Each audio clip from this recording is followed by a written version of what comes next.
नमस्ते बच्चों। पिछले लेक्चर में हमने डीएनए की संरचना पढ़ी। डीएनए की संरचना दो भागों में हमें पढ़नी होती है। एक उसका संगठन कि किस किस से बना है और उनकी एडजस्टमेंट कैसे है, और दूसरी उसकी आणविक संरचना। तो संगठन के बारे में हम पूर्व की वीडियो में पढ़ चुके हैं। एक बार उसका रिव्यू लेते हैं। डीएनए अणु मुख्य रूप से 3 इकाइयों से मिलकर के बना है। सबसे पहले है फॉस्फोरिक अम्ल, सूत्र H3PO4। डीऑक्सीराइबोज शर्करा, 5 कार्बन युक्त शर्करा होती है ये, और नाइट्रोजनिक क्षार, कार्बनिक नाइट्रोजनिक क्षार होते हैं ये। 2 ग्रुप्स हैं, प्यूरिन और पिरिमिडिन। प्यूरिन में एडेनिन और ग्वानिन डीएनए में पाए जाते हैं, और पिरिमिडिन में थाइमिन और साइटोसिन डीएनए में पाए जाते हैं। डीएनए में 4 प्रकार के आपके नाइट्रोजनिक क्षार हो जाते हैं, एडेनिन, ग्वानिन, थाइमिन और साइटोसिन। अब इनका आपस में जुड़ना। फर्स्ट स्टेप में हमने ये देखा था कि डीऑक्सीराइबोज शर्करा और कोई एक नाइट्रोजनिक क्षारक, जो हमने 4 पढ़े हैं उनमें से कोई एक, आपस में जुड़ करके न्यूक्लियोसाइड बनाते हैं। 4 प्रकार के न्यूक्लियोसाइड डीएनए में बनते हैं। ये न्यूक्लियोसाइड जब फॉस्फोरिक अम्ल के साथ जुड़ता है तो बनता है न्यूक्लियोटाइड। 4 प्रकार के न्यूक्लियोटाइड भी बनेंगे, लेकिन कौन कौन सा न्यूक्लियोटाइड बनेगा ये इस बात पर निर्भर करता है कि न्यूक्लियोसाइड कौन सा है। एडिनोसिन न्यूक्लियोसाइड जब फॉस्फोरिक अम्ल के साथ जुड़ता है तो बनता है एडिनोसिन मोनोफॉस्फेट। इसी प्रकार से बाकी के 3 न्यूक्लियोसाइड जब फॉस्फोरिक अम्ल के साथ जुड़ते हैं तो न्यूक्लियोटाइड बनते हैं। तो 4 प्रकार के ही न्यूक्लियोटाइड होंगे। फिर है पॉलीन्यूक्लियोटाइड का बनना। अब यहाँ पर एक बात ध्यान रखिए, ये जो न्यूक्लियोटाइड बना, इसको आप डीएनए की संरचनात्मक इकाई कह सकते हैं, स्ट्रक्चरल यूनिट, जो बार बार रिपीट होगी। तो न्यूक्लियोटाइड एक बेसिक यूनिट है जिसके 3 भाग हुए, डीऑक्सीराइबोज शर्करा, फॉस्फोरिक अम्ल और कोई एक नाइट्रोजनिक क्षारक। ये न्यूक्लियोटाइड बार बार रिपीट होंगे। पहले ये आपस में जुड़ करके पॉलीन्यूक्लियोटाइड बनाते हैं। पॉलीन्यूक्लियोटाइड श्रृंखला एक लंबी चेन के रूप में बनती है, ये भी हमने पढ़ा। अब हम करेंगे न्यूक्लिक अम्ल की प्राथमिक संरचना। जैसे हमने प्रोटीन की प्राथमिक संरचना की थी, जिसमें हमने यह पढ़ा था कि कौन कौन से अमीनो एसिड आपस में जुड़ करके प्रोटीन बनाते हैं और उनका क्रम क्या होता है, कौन से अमीनो अम्ल हैं और किस क्रम में जुड़े हैं, वो प्रोटीन की प्राथमिक संरचना होती है। तो यहाँ हम करेंगे न्यूक्लिक अम्ल, डीऑक्सीराइबोज न्यूक्लिक अम्ल या डीएनए की प्राथमिक संरचना। बिल्कुल छोटा सा भाग है ये। इसमें 2 हिस्से रहेंगे इस प्राथमिक संरचना के। एक मेन जो इसकी स्ट्रक्चर चल रही है, और एक साइड पर निकली हुई छोटी छोटी ब्रांचेस। जो मेन स्ट्रक्चर चलती है वो डीऑक्सीराइबोज शर्करा और फॉस्फोरिक अम्ल से बनी होती है। तो यहाँ देखते हैं,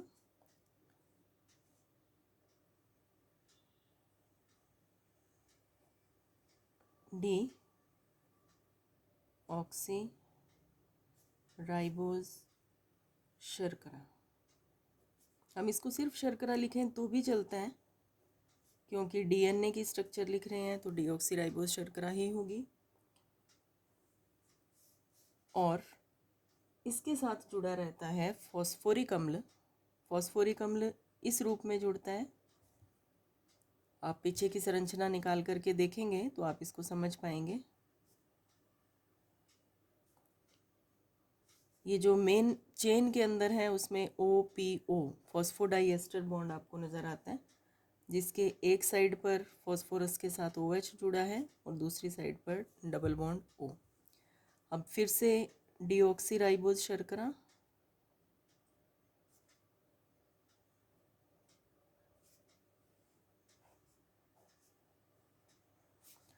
फिर से फॉस्फोरिक अम्ल,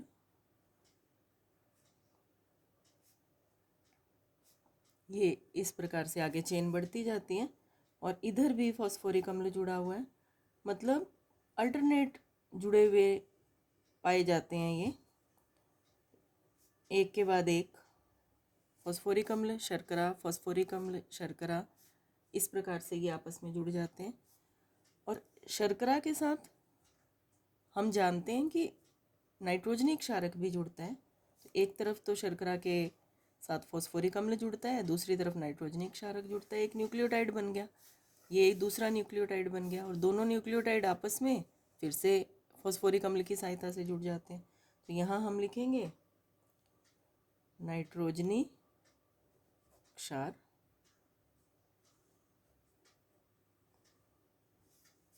यहाँ भी नाइट्रोजनी क्षार।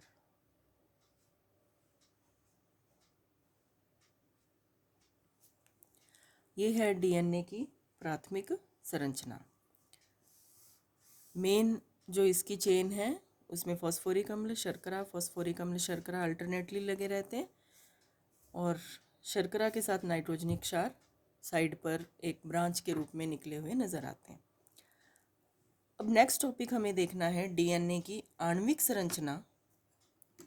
डीएनए की आणविक संरचना को समझने के लिए आपको थोड़ा सा अपनी कल्पना के घोड़े दौड़ाने होते हैं, कुछ अपनी सोच को वहाँ लेकर के जाना होता है। सबसे पहले इस बात को समझें कि डीएनए की आणविक संरचना जेडी वॉटसन और एफ.एच.सी. क्रेक ने दी थी और इसे द्विकुंडलित संरचना कहा जाता है।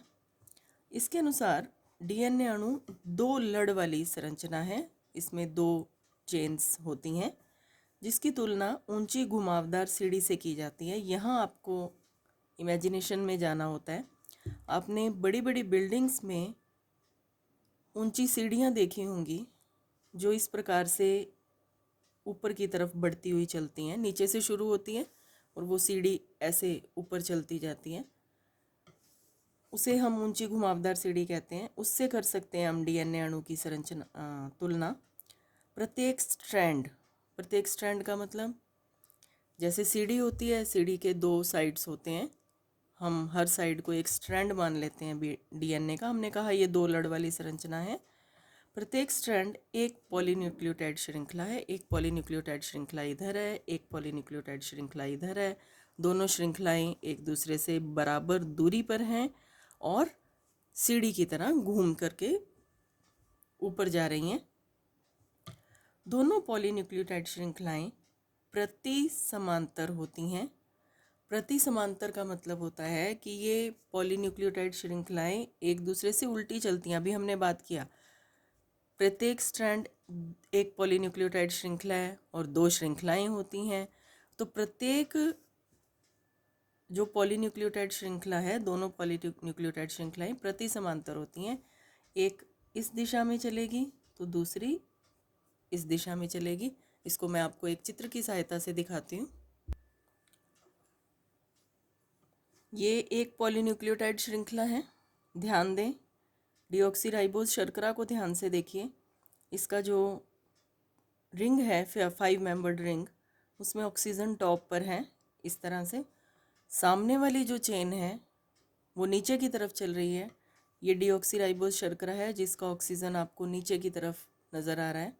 तो ये प्रति समांतर संरचनाएं कहलाती हैं। एक चेन ऊपर की तरफ जा रही है, दूसरी चेन नीचे की तरफ बढ़ रही है। श्रृंखलाएं प्रति समांतर होती हैं। सीढ़ी के दोनों पार्श्व, अब सीढ़ी है, सीढ़ी में ये संरचना होती है, ये पार्श्व कहलाते हैं, इसके डंडे कहला सकते हैं और इसको हम कहते हैं स्टेप्स। तो सीढ़ी के जो दोनों पार्श्व हैं या डंडे हैं वो डीऑक्सीराइबोज शर्करा और फॉस्फोरिक अम्ल जो आपस में फॉस्फोडाइएस्टर बंध से जुड़े रहते हैं के द्वारा बना होता है।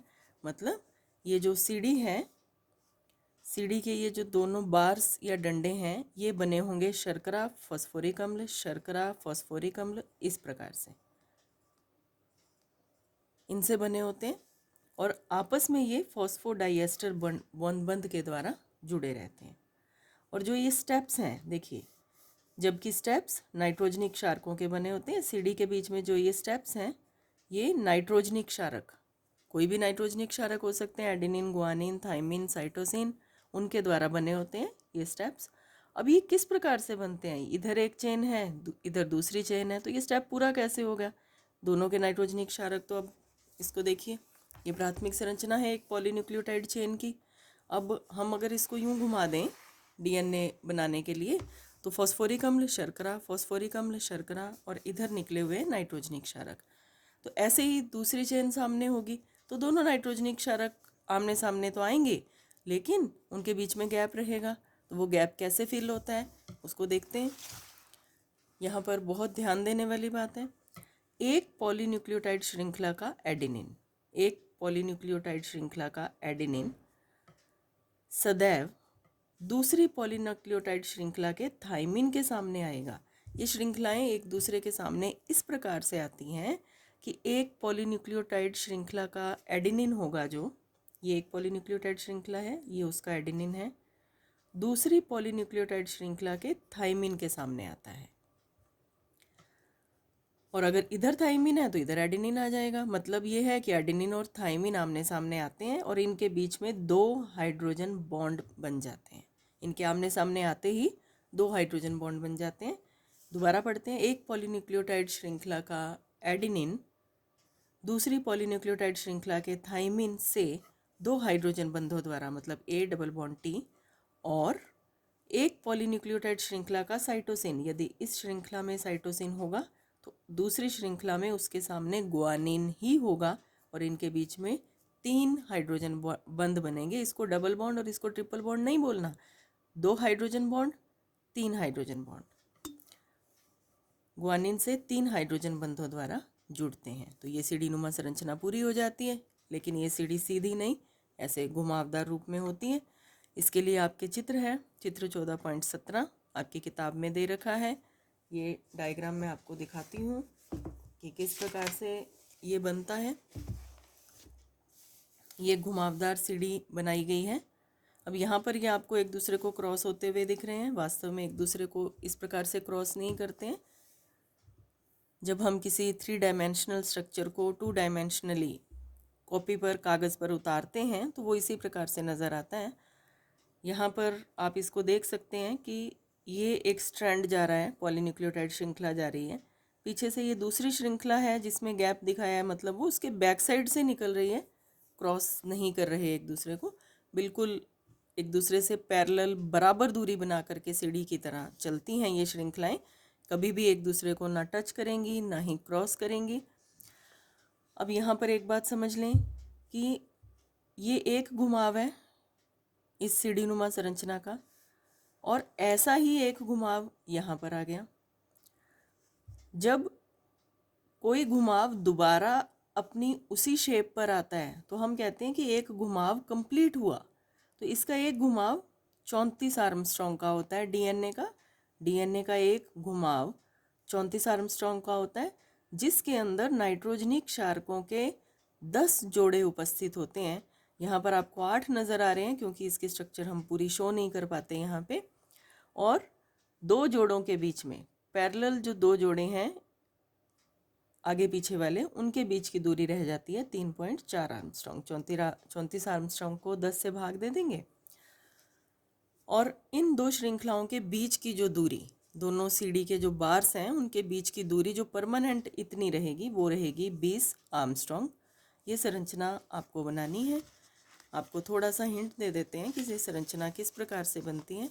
अगर आप डबल स्ट्रक्चर ऐसे बना पाते हैं तो बहुत बढ़िया है, नहीं बना पाते हैं तो आप इसको सिंगल भी बना सकते हैं। तो इसको बनाने के लिए बस एक बात का ध्यान रखिएगा, आप स्केल की सहायता से दो पैरेलल लाइनें खींच लेना ताकि आप उन दोनों से बाहर नहीं निकलें। बाद में हमें ये लाइनें मिटो देनी होती हैं। और हम श्रृंखला को यहाँ से शुरू करेंगे इस प्रकार से लंबाई में लेते हुए, और जो इसका दूसरा भाग है वो ऐसे शुरू हो जाएगा।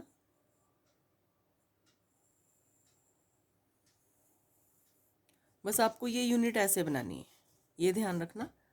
और उसके बाद यहाँ से दोबारा इस प्रकार चलेगी और ये यहाँ से घूम जाएगी, तो एक इधर बनेगी, एक इधर बनेगी, इस प्रकार ये आगे चलती जाती हैं। तो ये डीएनए की संरचना हो गई। इसके बाद हमें एक और न्यूक्लिक एसिड पढ़ना है। हमने बात की थी 2 प्रकार के न्यूक्लिक एसिड होते हैं हमारे शरीर में, डीएनए और आरएनए। डीएनए हम पढ़ चुके हैं, अब हमें पढ़ना है आरएनए। देखो बच्चों, डीएनए और आरएनए की संरचना में कोई ज़्यादा अंतर नहीं होता, बेसिक स्ट्रक्चर एक जैसी ही होती है। दोनों में 3 कॉन्स्टिट्यूएंट होते हैं, 3 घटकों से मिलकर बने हैं दोनों में ही न्यूक्लियोसाइड, न्यूक्लियोटाइड और पॉलीन्यूक्लियोटाइड श्रृंखलाएं बनती हैं। लेकिन जो थोड़ा सा अंतर है वो हम करते हैं, आपकी बुक में डिफरेंस दे रखे हैं डीएनए और आरएनए के, उसको हम देखते हैं। डीएनए और आरएनए के अंतर, डीएनए केंद्रक में पाया जाता है मुख्य रूप से क्रोमोसोम्स के रूप में।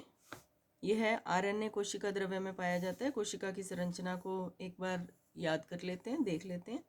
कोशिका झिल्ली, केंद्रक और बाहर होता है कोशिका द्रव्य। डीएनए मुख्य रूप से केंद्रक में पाया और आरएनए कोशिका द्रव्य में पाया जाता है। डीएनए में डीऑक्सीराइबोज शर्करा होती है, जबकि आरएनए में राइबोज शर्करा होती है। डीएनए के कार्बनिक क्षारक हैं एडेनिन, गुआनिन, थाइमिन और साइटोसिन, जबकि आरएनए में इस थाइमिन की जगह पर होता है यूरेसिल। बाकी तीनों सेम है। डीएनए आनुवंशिक गुणों के स्थानांतरण में महत्वपूर्ण भूमिका निभाते हैं। जो गुण माता पिता से आपको मिले वो डीएनए की वजह से ही मिले, जबकि आरएनए का मुख्य कार्य होता है प्रोटीन का संश्लेषण करना, ताकि हमारे शरीर की विभिन्न क्रियाएं सुचारू रूप से चल सकें। यह द्विकुंडलित संरचना है, यह एक सूत्री कुंडलित संरचना है। कुंडलित दोनों होती हैं, इसमें 2 स्ट्रैंड्स होते हैं, 2 लड़ियां होती हैं, जबकि ये एक सिंगल लड़ी ही एक दूसरे के ऊपर लिपट कर कुंडलिनी संरचना बनाती है। इसके अणु बड़े होते हैं और अणुभार ज़्यादा होता है। इसके अणु अपेक्षाकृत छोटे होते हैं, वैसे छोटे नहीं होते हैं लेकिन डीएनए से छोटे होते हैं। डीएनए अपना रिप्लिकेशन खुद कर सकता है, अपने जैसे ही अणु खुद बना सकता है, जबकि आरएनए अपना रिप्लिकेशन नहीं कर सकता, अपने नए अणु खुद नहीं बना सकता। इसका निर्माण तो डीएनए ही करता है। अब ये जो अंतर आपका दूसरा, तीसरा और पांचवा, ये 3 अंतर हैं जो मुख्य रूप से संरचना से संबंधित हैं।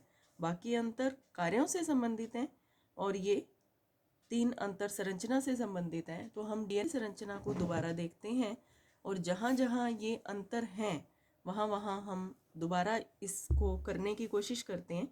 और यदि आपके एग्ज़ाम में आरएनए की संरचना आती है तो आपको बता देते हैं कि कैसे डीएनए की संरचना को ही थोड़ा सा मॉडिफाई करके आप आरएनए की स्ट्रक्चर लिख पाएंगे। देखते हैं डीएनए की संरचना। इसके स्थान पर हम आरएनए लिख देंगे, आरएनए का आणविक संगठन लिख देंगे। और यहाँ जो हमने लिखा है डीएनए मुख्यतः नाभिक में पाया जाता है, उसकी जगह पर हम लिख देंगे कि डीएनए, आरएनए मुख्यतः कोशिका द्रव्य में पाया जाता है। इसके जल अपघटन से 3 इकाइयाँ प्राप्त होती हैं। हम आरएनए कर रहे हैं।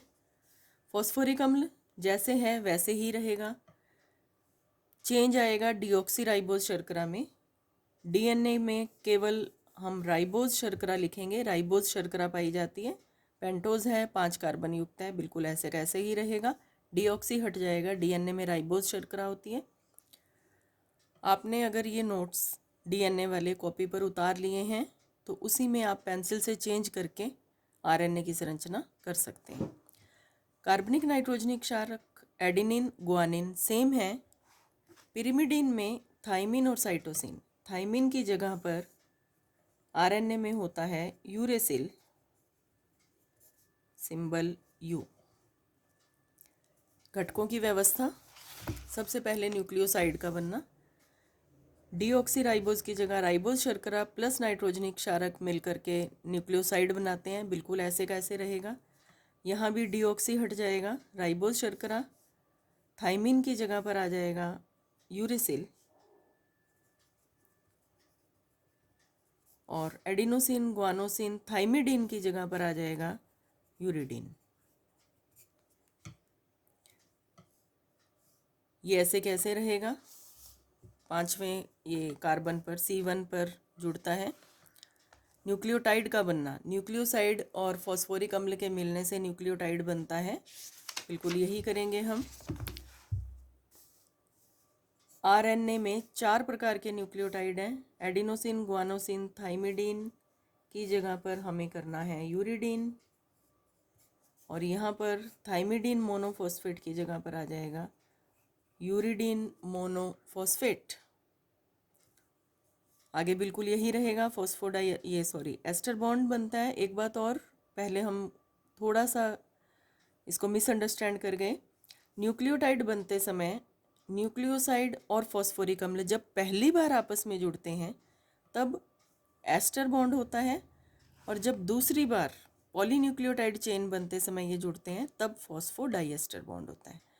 पॉलीन्यूक्लियोटाइड चेन बिल्कुल उसी तरह से बनेगी जैसे हमने डीएनए में बनाई। संरचना में डिफरेंस रहेगा।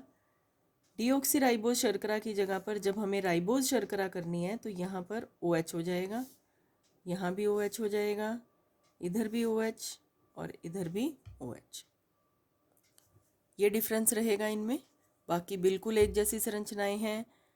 एग्ज़ाम में कॉमनली डीएनए की संरचना पूछी जाती है जो आपको कंप्लीट करवाई गई है, और यदि इसकी आणविक संरचना आगे हमें ये भी करनी होती है तो इसमें हम 2 चेन की जगह पर एक चेन बताते हैं कि एक चेन होती है। प्राथमिक संरचना बिल्कुल इसी प्रकार से रहेगी। डीऑक्सीराइबोज शर्करा की जगह पर राइबोज शर्करा हो जाएगी। बाकी संरचना एज इट इज़ रहती है, आरएनए की प्राथमिक संरचना, और उसमें 2 चेन्स की जगह पर एक चेन होती है। इस वजह से जो ये बॉन्ड्स बनते हैं, स्टेप्स हैं, सीढ़ी है, वो संरचना नहीं रहती। जस्ट एक ही चेन है जो इस प्रकार से कुंडलित होकर के चलती है, पॉलीन्यूक्लियोटाइड चेन, और इसकी कोई कॉम्प्लिकेटेड संरचना नहीं होती है। तो इस प्रकार हमने डीएनए और आरएनए दोनों की संरचनाएं कर ली, उनसे उनके अंतर पढ़ लिए। नेक्स्ट वीडियो में हम पढ़ेंगे न्यूक्लिक अम्ल, डीएनए और आरएनए के कार्य। हमारे सजीवों में के शरीर में डीएनए और आरएनए क्यों हैं, उनका महत्व क्या है, वो कैसे कार्य करते हैं, उसके बारे में पढ़ेंगे। Thank you.